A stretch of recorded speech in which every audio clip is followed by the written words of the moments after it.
Hi friends, welcome to Rishu cooking channel. ಇವತ್ತು ಸಿಂಪಲಾಗೆ ಟೇಸ್ಟಿಯಾಗೆ ನುಗ್ಗೆಕಾಯಿ ಕರಿನ ಯಾವ ಥರ ಮಾಡೋದು ಅಂತ ನೋಡೋಣ. ಒಂದೇ ಥರ ನುಗ್ಗೆಕಾಯಿ ಸಾಂಬಾರು ತಿಂದು ಬೋರ್ ಆಗಿದ್ರೆ ಈ ಥರ ಟ್ರೈ ಮಾಡಿ. ಒಂದ್ಸಲಿ ಮನೆಯವರೆಲ್ಲ ತುಂಬ ಇಷ್ಟಪಟ್ಟು ತಿಂತಾರೆ. ಖಾರವಾಗೆ ಟೇಸ್ಟಾಗಿತ್ತು. ಒಂದ್ಸಲಿ ಟ್ರೈ ಮಾಡಿ. ಹಾಗಾದರೆ ರೆಸಿಪಿ ಶುರು ಮಾಡೋಣ ಬನ್ನಿ. ಫಸ್ಟು ನಾನಿಲ್ಲಿ 3 ನುಗ್ಗೆಕಾಯಿನ ಈ ಥರ ಸಿಪ್ಪೆ ಎಲ್ಲ ತೆಗೆದಿಟ್ಟು ನೀರಲ್ಲಿ ನೆನೆಸಿಟ್ಟಿದ್ದೀನಿ, ಯಾಕಂದರೆ ನುಗ್ಗೆಕಾಯಿ ಸ್ವಲ್ಪ ಸಾಫ್ಟ್ ಆಗುತ್ತೆ ಅಂತ.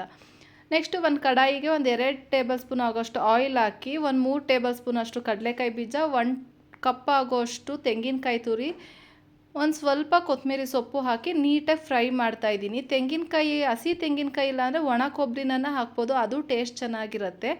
ಇದು ತಣ್ಣಗಾಗಿ ರುಬ್ಕೊಂಬರೋಣ. ಅಷ್ಟೊತ್ತಲ್ಲಿ ನಾವಿಲ್ಲಿ ಒಂದು ಕಡಾಯಿಗೆ ಎಣ್ಣೆ ಹಾಕಿ ನುಗ್ಗೆಕಾಯಿ ಫ್ರೈ ಮಾಡಬೇಕು. ಸೊ ಹಾಗಾಗಿ ಒಂದು 2 ಟೇಬಲ್ ಸ್ಪೂನ್ ಎಣ್ಣೆ ಹಾಕ್ತಾಯಿದ್ದೀನಿ. ನಾವು ನೆನೆಸಿಟ್ಟಿರೋ ನುಗ್ಗೆಕಾಯಿನೂ ಹಾಕ್ಬಿಟ್ಟು ಚೆನ್ನಾಗಿ ನೀಟಾಗಿ ಫ್ರೈ ಮಾಡಬೇಕು. ಈ ನುಗ್ಗೆಕಾಯಿ ಎಣ್ಣೆಲಿ ನೀಟಾಗಿ ಫ್ರೈ ಆಗಬೇಕು. ನುಗ್ಗೆಕಾಯಿಗೆ ಎಷ್ಟು ಬೇಕೋ ಅಷ್ಟು ಉಪ್ಪು, ಸ್ವಲ್ಪ ಅರಿಶಿನ ಹಾಕಿ ಎಣ್ಣೆಲಿ ನೀಟಾಗಿ ಫ್ರೈ ಮಾಡ್ತಾಯಿದ್ದೀನಿ. ನುಗ್ಗೆಕಾಯಿನ ಚೆನ್ನಾಗಿ ಫ್ರೈ ಮಾಡಾದಮೇಲೆ ನಮಗಿಲ್ಲಿ 80 or 90% ನುಗ್ಗೆಕಾಯಿ ಚೆನ್ನಾಗಿ ಬೆಂದಿರಬೇಕು. ಕರಿಗೆ ಹಾಗೆ ಹಾಕೋದ್ರಿಂದ ಕರಿಲಿ ಬೇಯಲ್ಲ ನುಗ್ಗೆಕಾಯಿ. ಹಾಗಾಗಿ ನಾನಿಲ್ಲಿ ಸ್ವಲ್ಪ ನೀರು ಹಾಕಿ ನುಗ್ಗೆಕಾಯಿನ ಬೇಯಕ್ಕೆ ಇಡ್ತಾಯಿದ್ದೀನಿ. ಇದೊಂದು 80% ಬೇಯಬೇಕು. ನೆಕ್ಸ್ಟು ನಾವು ತಣ್ಣಗಾಗಿರೋ ಪೌಡ್ರನ್ನ ಮಾಡ್ಕೊಬೇಕು. ಈ ಥರ ಮಸಾಲೆನ ಪೌಡ್ರು ಮಾಡ್ಕೊಬೇಕು. ಯಾವುದೇ ಥರ ನೀರು ಹಾಕಬಾರ್ದು, ಹಂಗೆ ಡ್ರೈ ಪೌಡ್ರು ಮಾಡಿಕೊಂಡ್ರೆ ಚೆನ್ನಾಗಿರುತ್ತೆ.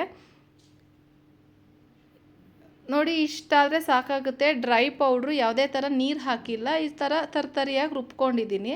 ನೋಡಿ, ಇಲ್ಲಿ ನುಗ್ಗೆಕಾಯಿನೂ ಸ್ವಲ್ಪ 80% ಬೆಂದಿದೆ.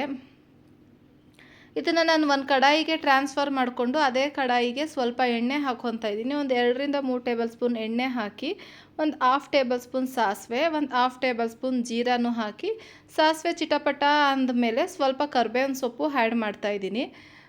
ಕರಿಬೇವಿನ ಸೊಪ್ಪು ಫ್ರೈ ಆದಮೇಲೆ ಒಂದು ದೊಡ್ಡ ಸೈಜ್ನ ಈರುಳ್ಳಿನ ಹಾಕ್ತಾಯಿದ್ದೀನಿ. ಈರುಳ್ಳಿ ಎಷ್ಟಾಗುತ್ತೋ ಅಷ್ಟು ಸಣ್ಣದಾಗಿ ಕಟ್ ಮಾಡಿ ಸೇರಿಸಿ, ತುಂಬ ಚೆನ್ನಾಗಿರುತ್ತೆ.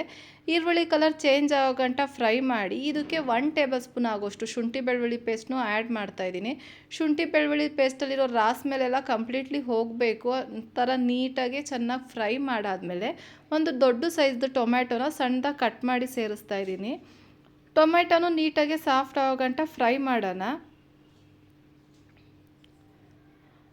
ಟೊಮೊಟೊ ಫ್ರೈ ಆಗಬೇಕಾದ್ರೇ ನಾನಿಲ್ಲಿ ಸ್ವಲ್ಪ ರುಚಿಗೆ ತಕ್ಕಷ್ಟು ಉಪ್ಪು, ಒಂಚೂರು ಅರಶಿನ, ಅಂದರೆ ನಾವು ಅಲ್ಲಿ ಕರಿಗೂ ಅಂದರೆ ನುಗ್ಗೆಕಾಯಿ ಬೇಯಿಸ್ಬೇಕಾದ್ರೂ ಹಾಕ್ಕೊಂಡಿರ್ತೀವಿ. ಇಲ್ಲಿ ಕರಿಗೆ ಎಷ್ಟು ಬೇಕೋ ಅಷ್ಟು ಉಪ್ಪು ಹಾಕ್ಕೊಂಡ್ರೆ ಸಾಕು, ಇಲ್ಲಾಂದರೆ ತುಂಬ ಜಾಸ್ತಿ ಆಗುತ್ತೆ.